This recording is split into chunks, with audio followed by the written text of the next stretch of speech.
चुनावी तारीखों का इंतजार है, टेंशन बढ़ी हुई है, साख दांव पर लगी है। किसी को किला बचाना है, किसी को गिराना है। हर बूथ पर कड़ी आजमाइश है।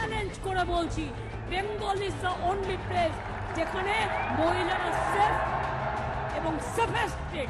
चुनौती देने लायक हो तो ना, कहीं पे भी नहीं है। जो अपना रायबरेली जो गढ़ रहा है वो भी हार रहे हैं। अमेठी तो हार ही चुके, गंवा ही चुके हैं।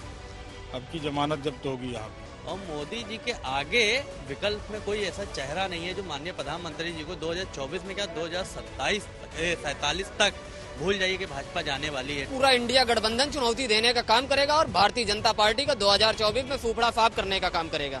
राहुल के जगह पर अगर मोदी जी को खड़ा करके अगर कंपैरिजन कर लिया जाए तो राहुल के सामने मोदी का कहीं कोई पहचान नहीं आपको दिखाई देगा। चुनौती देगी जनता और उखाड़ फेरेगी मोदी को। 150 सीट से आगे नहीं जाएगी। टिकटों के ऐलान किसी संग्राम से कम नहीं। चुनाव की तारीखों के ऐलान से पहले ही दो बड़ी पार्टियों के उम्मीदवारों की पहली लिस्ट आ चुकी है। भारतीय जनता पार्टी ने 195 उम्मीदवारों के नामों का ऐलान किया तो कांग्रेस ने 39 दिग्गजों को टिकट दिया। भारत की जनता का एक अटूट विश्वास है मोदी की गारंटी पर, क्योंकि मोदी की गारंटी पूरे होने की गारंटी है। अगर आप पिछले 10 वर्ष का मोदी सरकार का कार्यकाल देखें तो आप देखेंगे कि विकास का कितना एक अनप्रेसिडेंटेड कार्य हुआ है। Congress party is targeted to win maximum number of seats in this Lok Sabha election to eradicate this fascist government. BJP is going to find it very tough to even repeat the 303 they had. I'm convinced that this time the BJP is going to lose the government. खेल दिलचस्प हो गया है। मोदी वाराणसी से ताल ठोक रहे हैं तो राहुल गांधी वायनाड से मैदान में हैं। एनडीए के लिए प्रधानमंत्री ने मुद्दों की बिसात बिछा दी। मोदी परिवारवाद और भ्रष्टाचार जैसे मुद्दों को लेकर विपक्ष पर हमलावर है तो विपक्ष रोजगार और महंगाई पर सवाल पूछ रहा है। ये जो मोदी जी के सामने जो पार्टियों का गठबंधन बना है वो कौन है? कांग्रेस पार्टी सोनिया गांधी को, राहुल गांधी को प्रधानमंत्री बनाना है, उद्धव ठाकरे को, आदित्य ठाकरे को मुख्यमंत्री बनाना है, शरद पवार जी को बेटी को मुख्यमंत्री बनाना है, ममता दीदी को भतीजे को मुख्यमंत्री बनाना है, स्टालिन को उसके बेटे को मुख्यमंत्री बनाना है। इसमें आपके लिए कोई नहीं है भाई। मुझे बताओ, आपके लिए है? कोई है? अरे क्या नहीं है यार, आप सोते नहीं हो।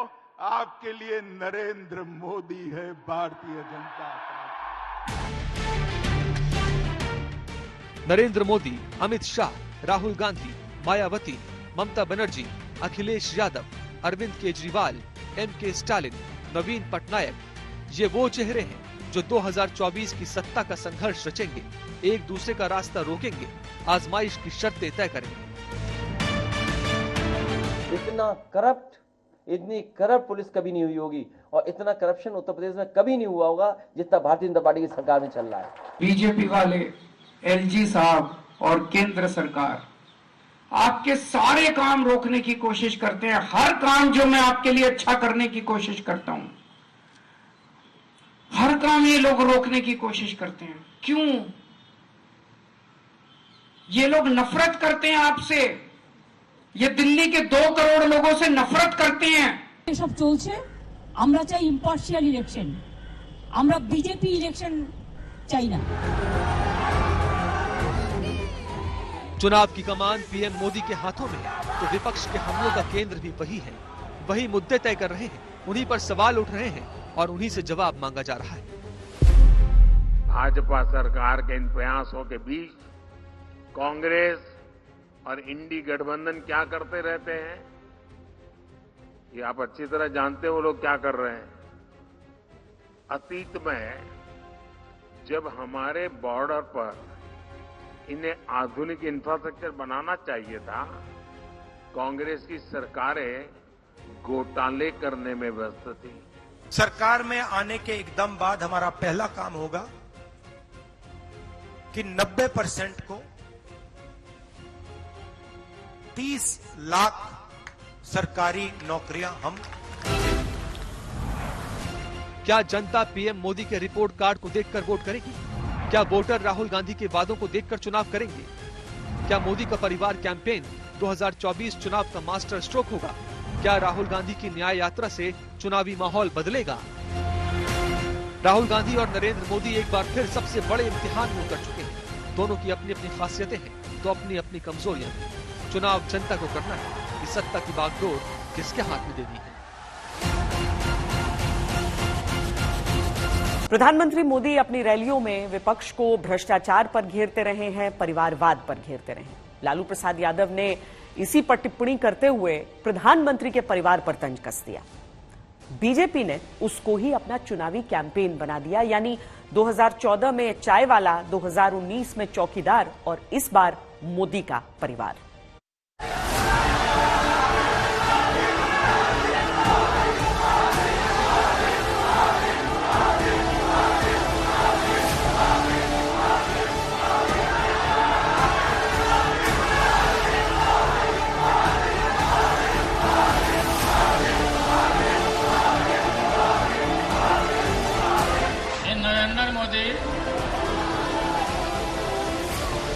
आजकल परिवारवाद पर हमला कर रहे हैं। अरे भाई तुम बताओ ना कि तुमको क्यों परिवार में कोई संतान नहीं तुमको हुआ, बताओ। तुम्हारे पास परिवार नहीं है। लालू यादव ने परिवार को लेकर प्रधानमंत्री नरेंद्र मोदी के खिलाफ जो टिप्पणी की थी उसे पीएम मोदी ने एक ऐसे हमले में बदल दिया जिसके जवाब की तलाश में विपक्ष लड़खड़ा गया। और आजकल लोग पूछ रहे हैं मोदी का परिवार कौन है? कौन है मोदी का परिवार? कौन है मोदी का परिवार? कौन है मोदी का परिवार? सही बात कहा माननीय प्रधानमंत्री जी ने। पूरे देश उनको अपने परिवार के संग और उनके परिवार के हिस्सेदार मानते हैं। अरे जिसका परिवार 140 करोड़ का है उसका बाल भी बांका नहीं हो पाएगा। बीजेपी ने इस पर मोदी का परिवार नाम का एक अभियान शुरू कर दिया है। सोशल मीडिया प्लेटफॉर्म एक्स पर बीजेपी के करोड़ों समर्थकों ने इसे समर्थन दिया। खुद बीजेपी के नेताओं ने अपने नाम के पीछे मोदी का परिवार लिख दिया। जिस तरह 2014 में चाय पर चर्चा हो रही थी, 2019 में लोगों ने अपने नाम के साथ चौकीदार जोड़ लिया था, ठीक उसी तरह इस बार मोदी के समर्थकों ने भी अपने नाम के आगे मोदी का परिवार जोड़ लिया है। विपक्ष की टिप्पणी को बीजेपी ने कैंपेन बना लिया। मैं कभी उनके हक में था नहीं और ना उनका हमें कोई फायदा हुआ है। उल्टा जब कभी हम इस तरह के नारे जो है इस्तेमाल करते हैं, तोड़ मरोड़ के नुकसान इस्तेमाल करने वाले का ही होता है। या तो हम सेल्फ गोल करते हैं या गोल के आगे से हम गोलकीपर को हटा के मोदी साहब से कहते हैं ना लाओ कर लो स्कोर। अब परिवार पे हमने खुल्लम खुल्ला उनको गोल दे दिया और उन्होंने मौके का इस्तेमाल किया और बड़े तरीके से किया। कहा कि मोदी उनका है जिनका कोई नहीं, और हमारे पास इसका जवाब ही नहीं। मोदी के चुनावी एजेंडे और चुनावी नारों का असर विरोधी पिछले चुनाव में देख चुके हैं। पिछले 10 साल अगर 140 करोड़ जनता उनकी परिवार होती, जो कहते हैं ना भारत मेरा परिवार है, तो इतना अन्याय क्यों किया है किसानों के साथ, युवाओं के साथ, महिलाओं के साथ, श्रमिकों के साथ इतना अन्याय हुआ है। पिछले 10 साल तो अन्याय काल हुए हैं। भविष्य में अमृत काल की सपने दिखाई दे रहे हैं। पिछले 10 साल में इन्होंने क्या किया है? अन्याय काल। मोदी के परिवार कैंपेन का असर भी दिखने लगा है। वाराणसी में लोग अपने घर के बाहर मैं मोदी का परिवार के पोस्टर लगा रहे हैं। दिल्ली की सड़कों पर बड़े बड़े होर्डिंग लग चुके हैं जिसमें देश की 140 करोड़ जनता को मोदी का परिवार बताया गया है। मोदी को तो हम भी परिवार बना रहे हैं और बहुत सौभाग्यशाली है वो जो परिवार बता रहे हैं, जिन परिवार के हैं वो। और हम तो चाहते हैं वो हमारे घर में अगली बार जो जन्म हो हमारे घर में हो। पूरे विदेशों में डंका बज रहा है माननीय प्रधानमंत्री जी का। कुछ यहीं के लोग हैं जिनकी दलाली सब बंद हो गई है, 2 नंबर के काम करते थे उनकी दलाली सब बंद हो गई, वही लोग विरोध कर रहे हैं। मोदी के परिवार से जुड़े टी शर्ट लॉन्च किए जा चुके हैं, यानी बीजेपी इसका चुनावी माइलेज उठाने में कोई कमी नहीं छोड़ना चाहती। लेकिन ये पहली बार नहीं है जब विपक्षी जुमलों को बीजेपी ने अपना कैंपेन बना लिया। वायदा करता हूं कि इस 21वीं सदी में नरेंद्र मोदी कभी भी देश के प्रधानमंत्री नहीं बनेंगे, नहीं बनेंगे, नहीं बनेंगे। लेकिन यहाँ आकर चाय का वितरण करना चाहते हैं तो हम उनके लिए कुछ जगह बना रखते हैं। चाय की चर्चा के कार्यक्रम आया हूँ। इस एक बयान के बाद पूरे 2014 चुनाव के दौरान पीएम मोदी खुद को चाय वाला बताते रहे। 2019 में मैं भी चौकीदार इसी तरह बीजेपी का चुनावी कैंपेन बन गया। राहुल गांधी हर रैली में राफेल खरीद को लेकर चौकीदार बोलकर कटाक्ष किया करते थे। तब बीजेपी ने मैं भी चौकीदार नाम से अभियान चलाया। हम ठेकेदार नहीं हैं, हम सौदागर नहीं हैं, हम चौकीदार भी हैं, हम भागीदार भी हैं, हमें गर्व है इस बात का। 2024 के चुनाव से पहले भी ठीक इसी तरह पीएम मोदी पर निजी हमले किए गए और बीजेपी ने तत्काल इसे एक बड़े कैंपेन में बदल दिया है। इस बार भी सबके सामने मोदी का चेहरा, मोदी का नेतृत्व, मोदी का प्रचार और मोदी का परिवार है।